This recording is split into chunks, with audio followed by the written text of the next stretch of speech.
My name is Kim Stoltzfus, and this is Collective Bargaining and Nursing. So what is collective bargaining? Well, collective bargaining is collective action taken by workers to secure better wages or working conditions.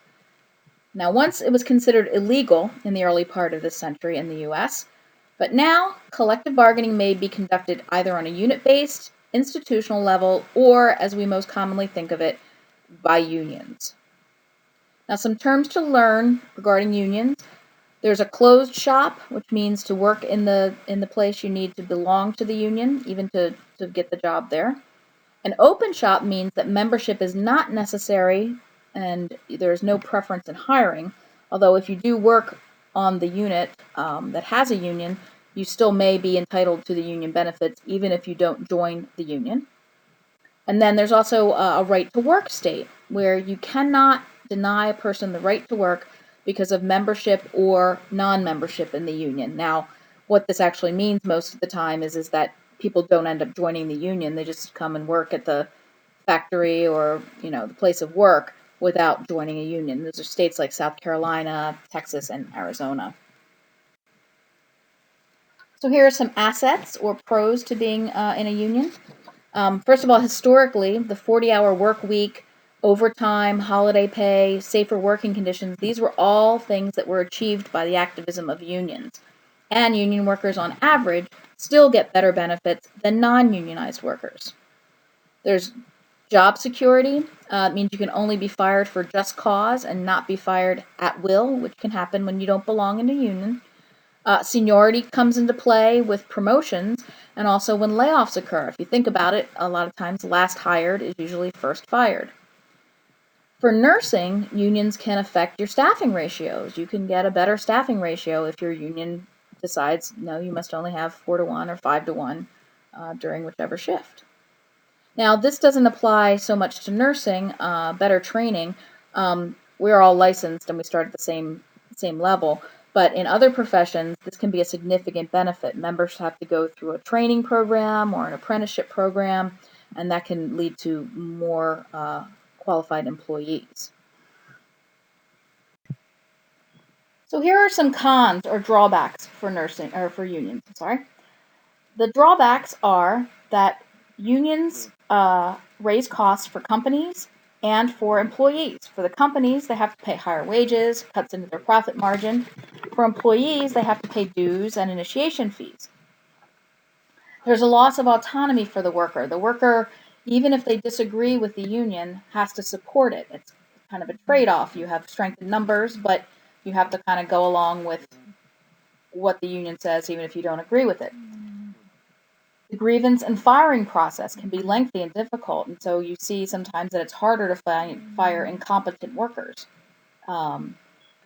Sometimes there's a loss of collaboration between staff and management. I saw this personally at a friend's house where she was having a book club with fellow nurses from Hershey Medical Center, including the nurse manager from her unit, and everybody was happy to talk about the union because I wanted to know, and they said, oh, but we can't talk about that when so-and-so's here because she's the nurse manager. And I thought, well, that's interesting. You can socialize, but, there are certain topics that have to be off the table. Seniority issues. Seniority kind of cuts both ways as well. You have job security if you're there for a long time, but you could be preventing younger or newer or more enthusiastic workers or more skilled workers from coming into the workplace. The National Labor Relations Board, or the NLRB, was established in 1935 to guide labor relations between workers and companies and employers. Initially, it applied only to those in private for-profit institutions, giving them the right to organize. In 1974, an amendment came along that granted the same right to those working in non-profit institutions. And then in 1978, there was a civil service provision that was enacted that extended the right of organization and collective bargaining to public sector workers, such as those that work in government or for federal agencies, or state agencies as well. Nurses themselves began to organize in union in the 1940s. There are some crucial differences between private sector nurses, which is either in a for-profit or not-for-profit setting, versus public sector nurses, state, federal nurses.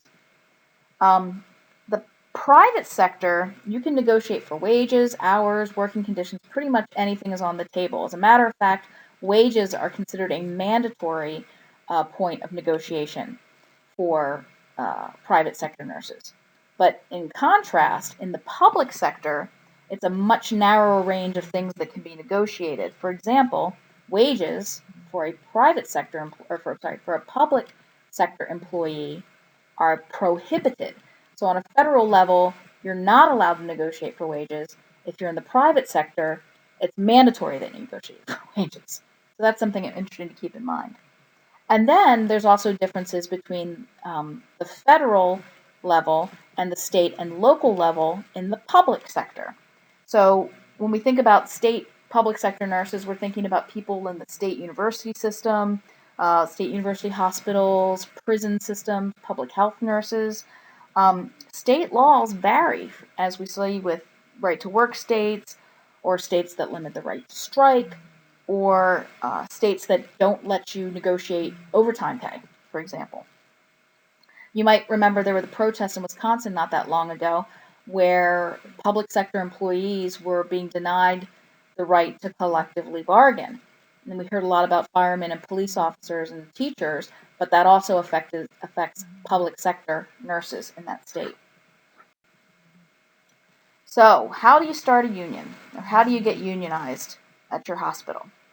Well, 30% of eligible employees have to sign a card indicating interest in the union or the bargaining agent, usually a union.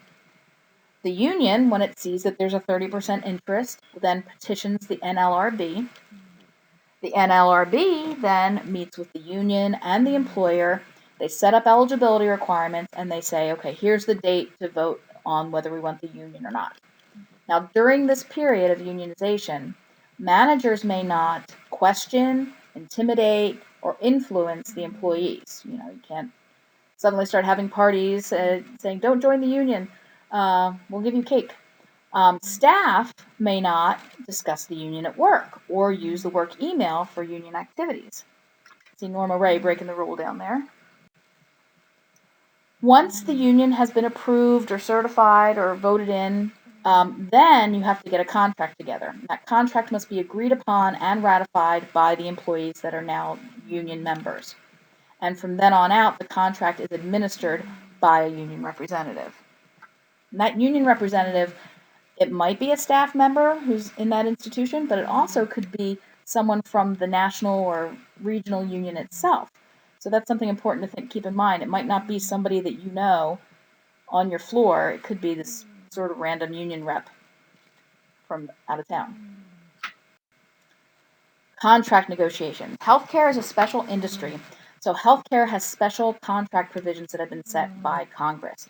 And these were set up to protect the rights of the public as well as the rights of healthcare employees. So, if you want to change or terminate the contract, either the employer or the union has to give 90 days notice to change or terminate the contract. Now that's 30 days longer than any other type of union, okay? The 90 days will cover then the following process. So you propose a change to the union, or propose a change to the contract. If there's no agreement between the two parties in 30 days, the Federal Mediation and Conciliation Service has to be notified. Now, the FMCS has to then appoint a mediator or an inquiry board within 30 days. That mediator or inquiry board has to then make recommendations within 15 days. And then, if there's still no agreement 15 days after the recommendation's out, then the union can have a strike vote.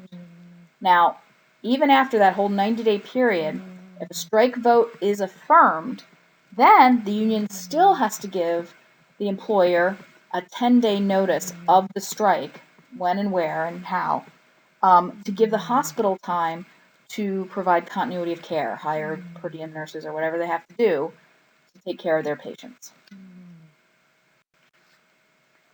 What's the nurse manager's role? Well, the nurse manager has to monitor for 5 categories of unfair labor practices as set up by the NLRB.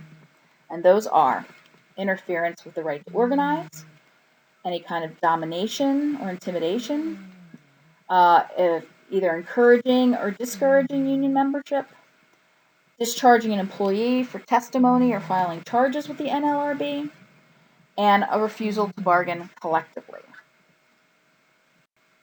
The other part of the nurse manager's role, as it pertains to unions, is the grievance process. Now, a grievance, defined by Sullivan, a formal complaint that may be caused by misunderstanding, a lack of familiarity with the contract, or an inadequate labor agreement. Now, the grievance process is usually specific to each agreement, and it can involve contract violations, violations of federal or state law, a failure of management, or a violation of agency rules. And if you look in the text on page 313, there's a really great case study that describes the disciplinary process and the verbal warnings and the written warnings and everything you have to do in the grievance process. So, collective bargaining. Where are nurses today? Well, the majority of nurses are not unionized, and we'll talk about why that might be in a minute. Unionized nurses are happier with their wages. Non-unionized nurses tend to be less happy with their wages, but more happy in their job satisfaction. It's an interesting sort of disconnect there. There's a major legal status issue, which is when is a nurse a supervisor? Clearly, a full-time nurse manager or a permanent charge nurse could be seen as a supervisor, and therefore, according to the NLRB, they're not eligible to be part of the collective bargaining unit. According to the NLRB, supervision consists of elements of assignment, direction, and independent judgment, unlike an industrial worker or a clerical worker who just sort of does the tasks that are given to them, don't really make a lot of decisions on their own. But if you think about it, as nurses, we could all be considered supervisors. We have a regulatory authority to direct and delegate patient care, and we use our nursing judgment every day. So there's been movement to standardize language across state nurse practice boards to sort of take the word supervise out. And also there have been court decisions that define that delegation and nursing judgment, that's part of our professional role. It's not a supervisory function as defined by the NLRB. So what do you do about a staff nurse who occasionally is in charge? The NLRB has established that a nurse who charges 10 to 15% of the time, or one shift per pay period on average, you're allowed to be eligible for collective bargaining activities. If you are charging more than 15% of your total work time, then you're considered a supervisor. So this small percentage might be enough to force a nurse to choose between union membership and career opportunities. There are many different unions and collective bargaining units and affiliations. In some, there's the National Nurses United, there's the United American Nurses, there's the National Federation of Nurses. These are all national nursing organizations.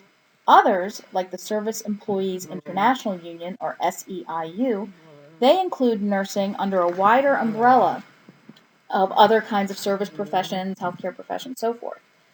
Also, there are institution-specific or even unit-specific collective bargaining groups. So there's a lot of competition and factionalism between and among these existing unions.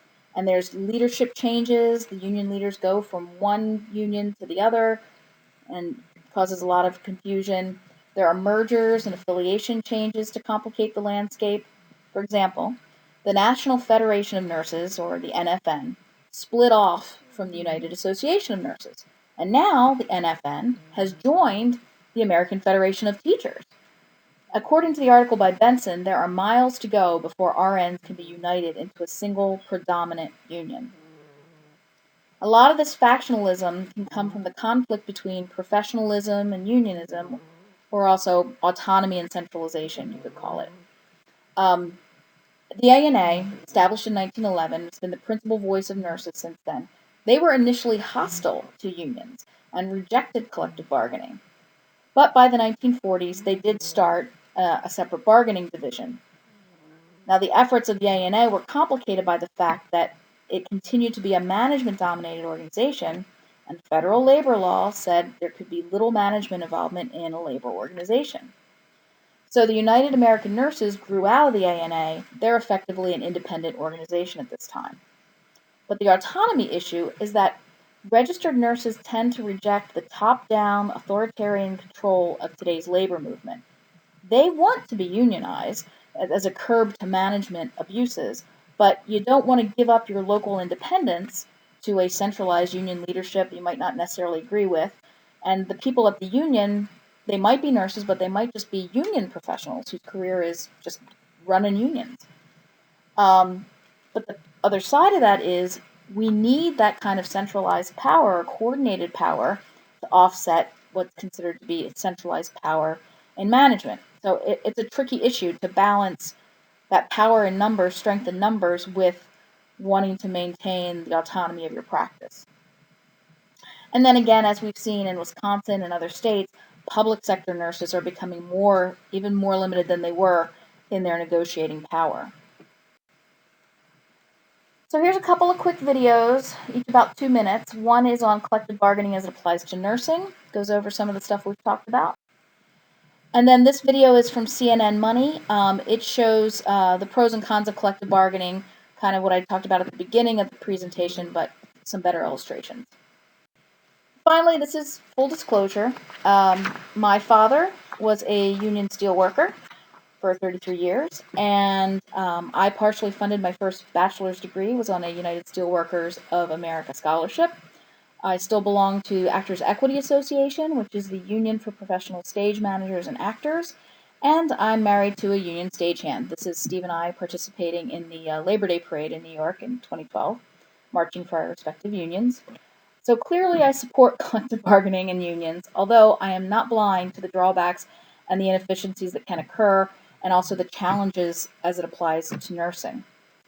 I hope this presentation has brought you a great understanding of how collective bargaining works. Thank you for your time.